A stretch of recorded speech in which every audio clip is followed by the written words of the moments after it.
Assalamualaikum warahmatullahi wabarakatuh. Sahabat-sahabat sekalian, kita jumpa lagi dengan saya Rondi di Nuro TV Official yang banyak menginspirasi kita.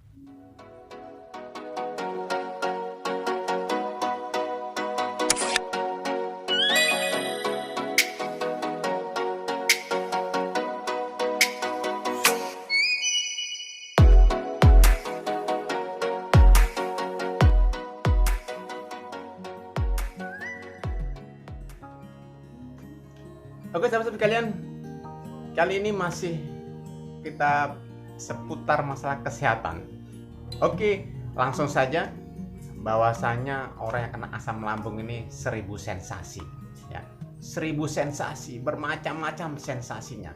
Namun kali ini kita bukan bahas sensasinya, tapi bagaimana tipsnya supaya orang yang kena asam lambung ini cepat pulihnya dengan mengatur pola tidur. Sebenarnya tidurnya orang yang kena asam lambung ini dengan orang biasa tidak jauh berbeda. Hanya saja ada yang perlu diperhatikan, yakni orang yang kena asam lambung ini ada paling tidak ada 3 hal yang perlu diperhatikan dalam mengatur pola tidurnya.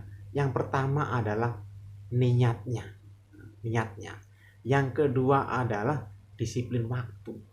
Dan yang ketiga adalah caranya. Nah, oke, kita bahas dari yang pertama ya. Niatnya. Orang yang kena asam lambung kalau ingin cepat pulih, cepat kembali, cepat sehat, ini ya kita harus niatkan kalau kita malam tidur ini adalah untuk merelaksasi semua anggota badan kita, termasuk jasmani dan rohani kita, atau pikiran kita, tubuh kita, semuanya kita relaksasi atau kita istirahat total. Nah, jadi harus banyak hal yang harus diperhatikan karena perlu istirahat total. Karena biasanya orang yang kena asam lambung ini banyak faktor yang mempengaruhi dia lambat untuk sembuh. Di antaranya ini karena faktor fisik, faktor psikis, ya kan? Mungkin kecemasan dan lain segala hal. Maka ini perlu diperhatikan dalam waktu niatnya. Harus betul-betul kita niatkan untuk merelaksasi tubuh kita. Ini yang pertama. Ya. Karena sebagaimana Allah SWT, Tuhan ciptakan siang kita untuk bekerja dan malam untuk beristirahat. Nah, kemudian yang kedua disiplin waktu. Yaitu bagaimana? Pertama adalah cukupkan ya untuk orang dewasa. Ini adalah menurut ilmu kesehatan. Ini idealnya ini adalah 7 sampai 8 jam lah. Usahakan bisa 7 sampai 8 jam untuk istirahat lelap. Kalau anak-anak sih lebih panjang ya masanya. Kalau tidak salah sekitar 14 hingga 17 jam waktu untuk anak bayi 0 sampai 3 bulan ini tidurnya yang ideal. Makanya kalau anak-anak masih bayi tidur terus, wah pinternya anak ini bisa tidur. Kalau tidur pinter. Tapi kalau sudah seperti kita orang dewasa kebanyakan tidur, wah luar biasa. Jadi cukupkan waktu untuk orang dewasa ini ya 7 jam, 8 jam ya. Kalau bisa 8 jam bagus. Nah, kalau tidak bisa sekitar 7 lah, mendekati angka 7. Kalau malam tidak cukup 7 jam maka usahakan siang ditambah. Nah, usahakan. Biasanya sulit ya kalau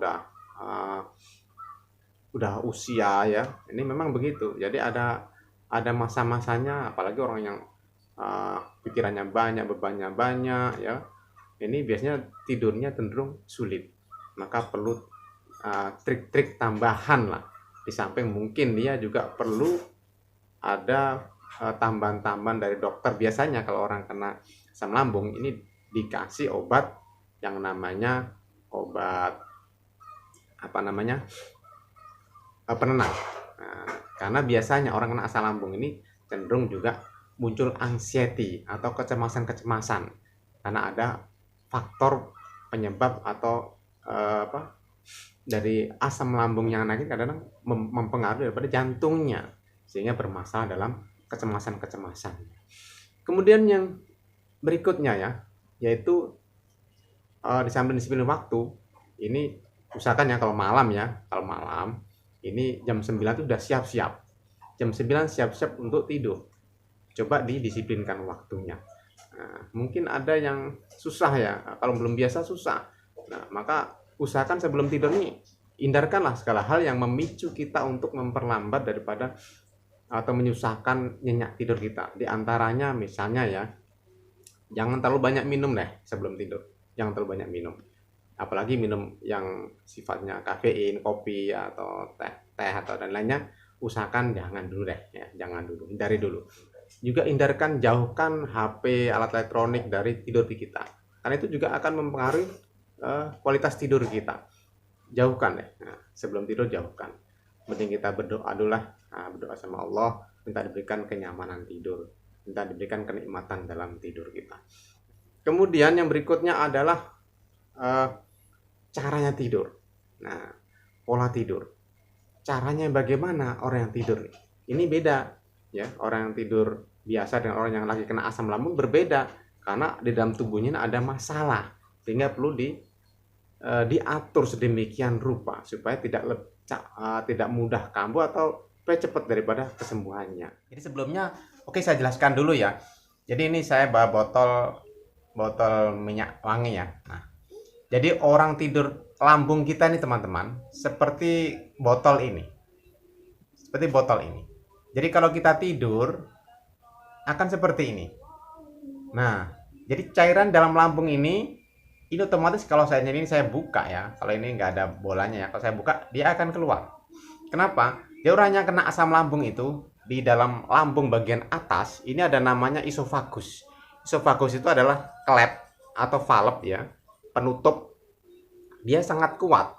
Jadi seandainya kita nih kaki di atas begini ya, kita gantung begini kaki kita di atas, kepala di bawah, itu cairan lambung itu tidak akan keluar melalui mulut kalau isofagusnya atau klepnya ini sempurna, menutupnya rapat gitu. Nah, ini kalau orang sehat ya, kalau orang sehat dia akan rapat sekali. Jadi cairan di dalam lambung tidak akan keluar. Tapi manakala orang yang kena asam lambung, ini saraf-saraf di sekitar lambung ini agak sedikit bermasalah. Jadi valve-nya atau isofagusnya ini bisa sedikit agak kendor begitu, agak longgar. Jadi kalau saatnya dia dijungkir gini bisa jadi keluar. Makanya kalau tidur ini kenapa tidak boleh lurus begini? Ini dikhawatirkan cairannya keluar naik ke kerongkongan. Sehingga dikatakan orang asam lambung naik sampai kerongkongan. Sehingga sensasinya bertambah lagi.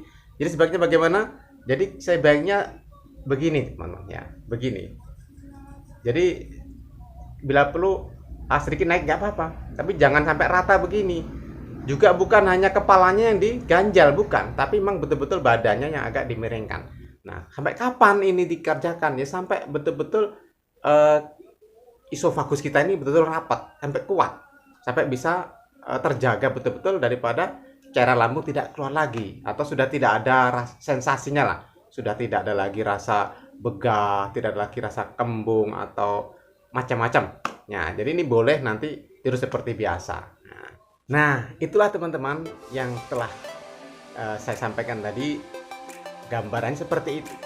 Jadi kita jaga ya pola tidur kita supaya kita lebih sehat, lebih bersemangat dan cepat sembuh. Oke, wassalamualaikum warahmatullahi wabarakatuh.